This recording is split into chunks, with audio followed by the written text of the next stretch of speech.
کسی کو خوشی دینا ایک صدقہ ہے، لیکن کسی کو دکھ دینا وہ قرض ہے جو آپ کو ضرور واپس ملے گا۔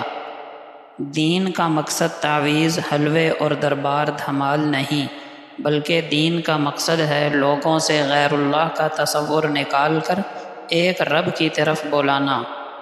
جمع کی گئی دولت کبھی ساتھ نہیں جاتی، لیکن دولت کمانے کے لیے جو گناہ کیے ہیں وہ ضرور ساتھ جاتے ہیں۔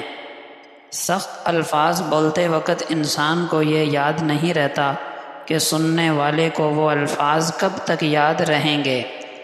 زمانہ بھی عجیب ہے، ناکام کو دیکھ کر ہنستا ہے اور کامیاب کو دیکھ کر جلتا ہے۔ ایسے شخص کو کبھی صفائی نہ دیں جو وجہ اور تفصیل پوچھے بغیر آپ کی تذلیل شروع کر دے۔ ایسے لوگ مستقل خاموشی کے حقدار ہوتے ہیں۔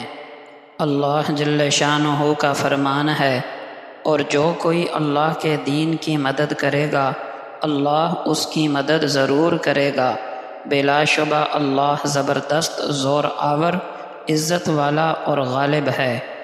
نبی کریم صلی اللہ علیہ وسلم نے فرمایا، تم میں سے کوئی شخص اس وقت تک ایمان والا نہیں جب تک کہ وہ اپنے بھائی کے لیے وہی پسند نہ کرے جو وہ اپنے لیے پسند کرتا ہے۔